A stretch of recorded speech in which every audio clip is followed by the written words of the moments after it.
Coming up, 70 million people live on small island states in the Caribbean Sea, the East Atlantic, Indian and Pacific Oceans. Fiji is one of those nations where rising sea levels isn't something that's forecast to occur at some obscure future time. It's already hitting home.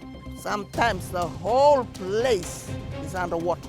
On this episode, the island's new permanent secretary for the environment with a fresh perspective on taming the tides. It's not about just uprooting 50 households and moving them to a new location. Just 2 degrees starts right now. Anytime I hear the word pledge, my hair stands on end. Yes, we do need big changes, like we need structural, infrastructural change, which is beyond our financial means in the community.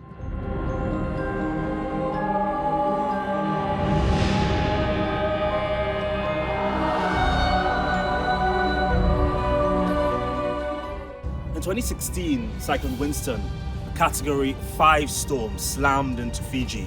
It's still one of the largest storms to ever hit the Pacific island and brought with it 12-meter high waves along with wind gusts of up to 300 kilometers per hour. 40 people died, a catastrophic loss for a nation with less than 1 million inhabitants. Tens of thousands lost their homes, while infrastructure and crops were damaged. Around 40% of Fiji's population was affected. Lavinia Magoon had hoped these car tires would stop the water from entering the southern Fijian village of Togoru, but she's helpless as the sea slowly swallows more of her rubber barricades. Sometimes you sit out here and you look out into the ocean, you can see, you can know that the water, the sea level has risen. Not too far away, a crab scurries up a headstone, a visible reminder that this was where Lavinia's family was once buried, which shows just how much ocean levels have risen. We dug up some of the graves and moved them out into the inland and buried them inland. Some out there in the back there. There's close families. This isn't what travelers expect to see. They're keen to walk on Fiji's white sand beaches, swim with manta rays, and taste some of the best food in the Pacific. But swelling seas and warming waters have severely impacted the economy, which is primarily reliant on tourism and fishing. Before it's plenty fish. Now Fiji also sits in the path of powerful seasonal storms. Tropical Cyclone Mal in November 2023 didn't hit the main island Vanua Levu, but it was the second major superstorm in the region in just 2 weeks. And there's flooding in the area, as you can see behind me. So the villagers are getting prepared, putting down sheds and putting up shutters. It was a lot worse a couple years before. Category 5 Cyclone Nyasa wiped out entire villages and resulted in several deaths. Authorities compared the devastation to a war zone. Due to climate change, these storms may be getting stronger, but they will never be stronger than we are. Brave words in the face of an unpredictable and increasingly destructive climate. The current government is acting on its promises and has relocated 6 of 42 villages affected by the crisis. Moving to higher ground may be Lavinia and her family's only option, as her village may very well follow the fate of her ancestors. Because I know that the water will always take its course. Yeah. And nobody can stop it. Nobody can stop water.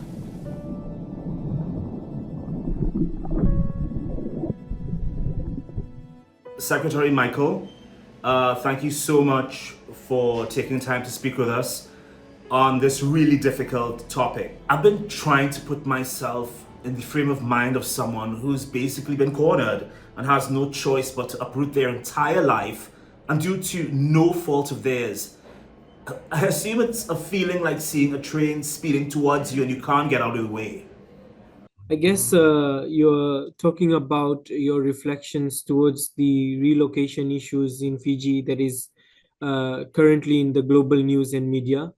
As you know that for Fiji, sea level rise, coastal erosion, and seawater intrusion are all key elements for displacement. In fact, research has shown that almost 45% of the relocations are directly attributed to sea level rise, followed by coastal floods and intense cyclones. At present, we have 6 communities that have already been relocated, with the first relocation actually dating back to 2012. Um, owing this was The relocation in 2012 was owed to the significant seawater intrusion and regular floods, which was the community of Vunindongoloa in the bigger island of Fiji, which is Vanuatu.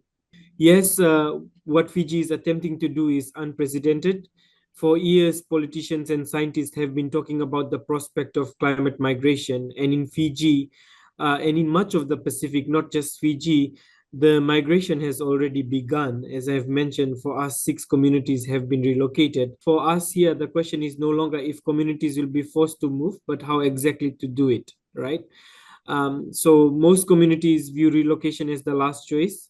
Many experience emotional and mental stress, as well as the loss of identity when displaced from their homes, or roots. This is particularly the case for those that have placed a deep cultural value on traditional and ancestral lands. There is this whole loss of identity, loss of cultural belonging, culture sense of identity, and amongst other factors, the non-quantifiable losses that most people don't talk about in terms of relocation. On a policy perspective, Fiji has really ramped up its climate action. In just 2023, we launched our standard operating procedures for planned relocation, which is currently being the basis on how to conduct relocations going forward. The relocation standard operating procedures actually formed out of the lessons learned from the last 6 relocations that have taken place. And As I said, like each of the relocations are contextually specific. They are not tagged to a particular one size fits all model. We need to understand the dynamics of the community. Free and prior consent is obtained, and of course, when the community is indicated that they are happy with the relocation process, then the government and uh, its partners or relevant stakeholders initiate the relocation process. Mr. Secretary, what happens when you come up with a community that refuses, does not want to move? We stand grounded by free and prior consent. This is something that we are very much aware of. We understand that, like I mentioned, that most communities, there is a lot of connection to the land. For us, what we call the vanua, it's the land, in translated as the land. It's our connection to the land. It's the graveyards, it's the cultural heritages, it's the sense of identity, where you come from, where you associate yourself. So it's got generations and generations of cultural rootings, where places where people identify as homes. So it's through a consultative process that we initiate relocations, and where the community refuses, we stand back and we await the consultations amongst community members to find the reasoning for relocation. This relocation sounds like a huge and expensive process. You said at least 6 indigenous communities have been relocated so far. I believe 40 in all are earmarked to be moved.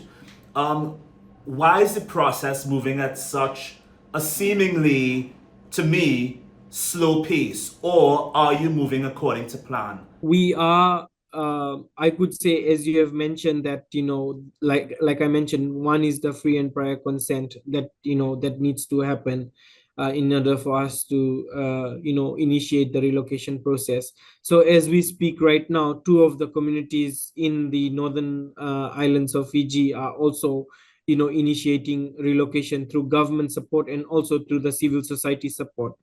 Yes, it is a expensive accord. It is one that requires significant amount of resources, and one that requires a multi-partner approach.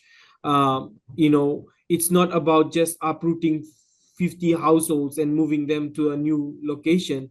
It's about ensuring that, these houses are in a safe zone that's free from, hazards. They are able to get safe drinking water, access to education, access to health.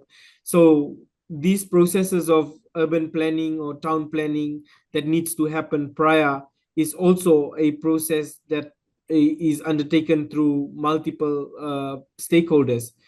We need to do environmental impact assessment, in terms of where these communities are going to be relocated. If this land where they are going to be relocated is, safe, it won't incur any future landslides, or it's in a place where they can adapt to a new livelihoods practice. You're talking about fishing communities that are going to be relocated inland. This is change in livelihoods methodology. So you're talking about a fisherman who is now going to sustain their lives on agricultural methods. It takes time. It is not something that can happen overnight or in months.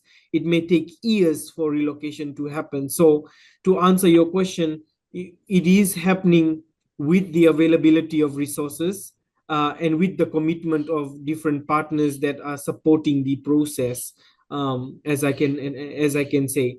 And yes, 40 so communities have been earmarked.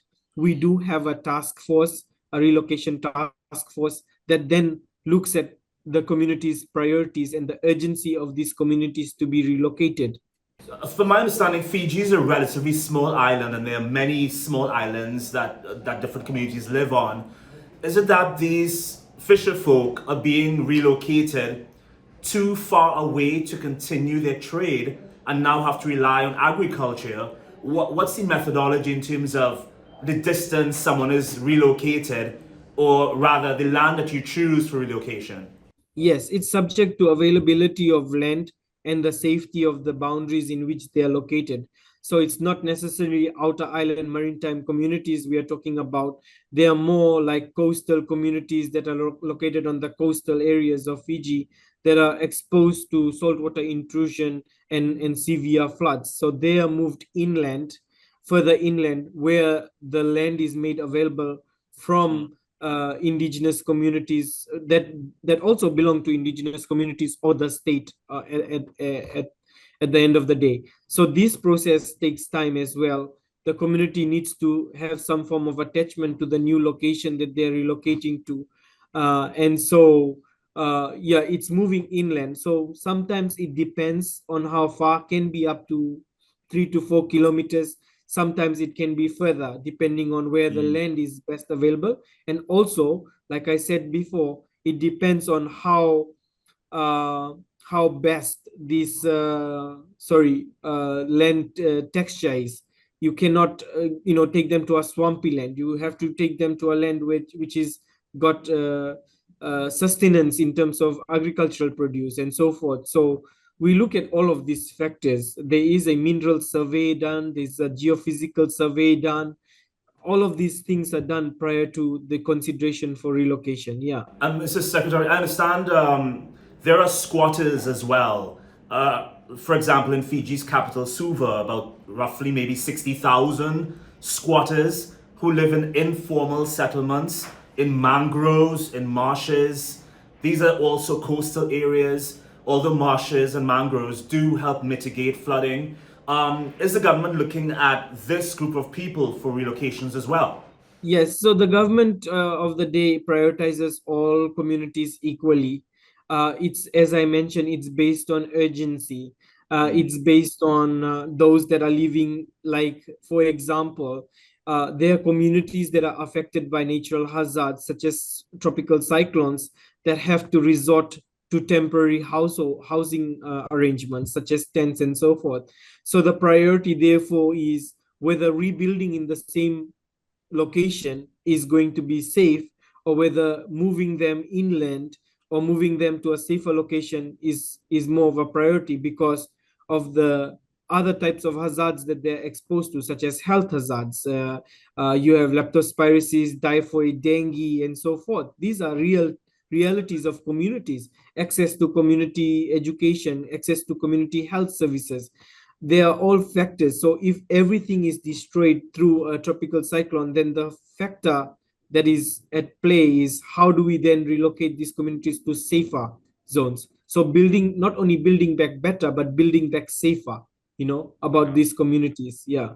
To answer your question in simple is, it's not about, whether it's an informal settlement or it's a formal settlement, or it's a traditional community or indigenous community, or it's a non-indigenous community. It's everyone is given the same priority based on their needs for relocation. Understood. Mr. Secretary, on March 1st, the United Nations Environmental Assembly adopted a resolution on strengthening ocean efforts to tackle climate change, marine biodiversity loss, and pollution.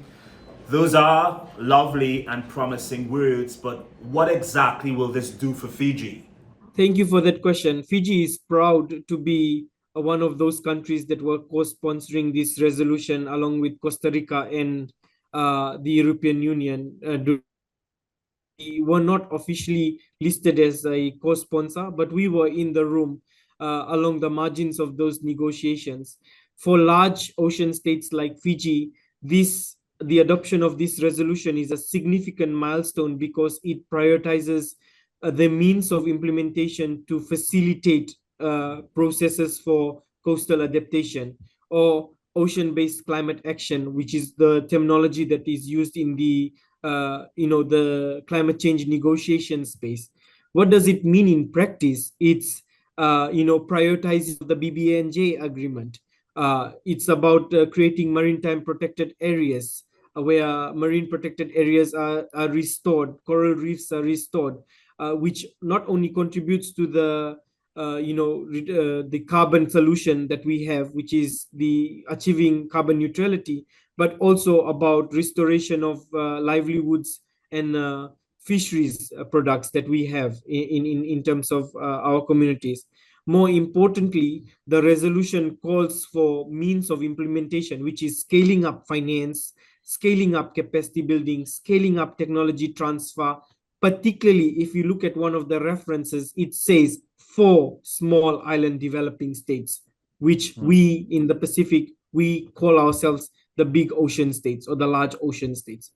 It's a momentous achievement that this resolution actually got passed at UNEA 6, given that most of UNEP's mandate is moving towards nature-based solutions, trying to look at the coastal ecosystems and protecting marine and biodiversity loss as marine biodiversity loss as well. So for us, it's about that the resolution calls for increased capacity support in terms of finance and so forth, and that could be a leveraging point for us to access avenues of resources as well. I have to ask how much faith you have in these resolutions, in these pledges, and I ask that because at COP28, we saw lots of promises and pledges for climate finance and the loss and damage fund. We saw over the past few months there's been bickering about who will be on the board, which countries will be on the board of this loss and damage fund. We have no idea when it will be rolled out. There's still a little bit of uncertainty in terms of which international bank will host this account. Do you get a sense that things are happening fast enough and that wealthy countries care enough to pick up the pace when it comes to small island countries like yours? Thank you. I think that, the message is clear from small island developing states that we are loud and we are clear in these negotiation rooms. For us, climate change presents a clear and present danger, and the fight to save lives and livelihoods requires a boost in effective and timely upscaling of solutions. Those are great words as usual, but look at what happened at COP28 when the secretary brought the gavel down and then one of the representatives, the delegates of the small islands, Pacific nations, stood up and said that you guys made this decision without us even being in the room. I mean, this has to be such a frustrating sequence of events for an island country like yours that is literally struggling. You have to move communities away from homes that they've had for thousands of years. because wealthy countries promise and never deliver on their promises. It has to be frustrating. Yeah, I mean, it is concerning that the rate of finance mobilization and the access to climate finance is quite, slow and quite challenging for small island developing states because of the way the governance mechanisms are set up. However, we are working around that. And for loss and damage in particular, as you mentioned, Fiji is a board member. We made it clear that, we are the most vulnerable nations. We need to have a seat on that board so that we can be contributing to the decision making process. I think our voices are heard, and our concerns are amplified through these meetings. However, more needs to be done, and I echo what you have just said. There needs to be more urgency, there needs to be more commitment, there needs to be more translation than just pledging of funds. We need to see actions on the ground. We need to see that this finance is actually translatable in climate actions amongst communities and across communities that are vulnerable, that are at the forefront of the climate crisis, that are losing their homes, that are losing their livelihoods. So instead of countries making pledges to the L&D fund, while we are still working on the mechanisms of how that L&D fund is going to be operational, there's supposed to be bilateral support to make things happen, to make things move on the ground. We are, as I speak, we are looking at that. We are working with Australia, New Zealand, the US, and other countries in the region to try and mobilize bilateral funding while waiting for these governance arrangements to take shape.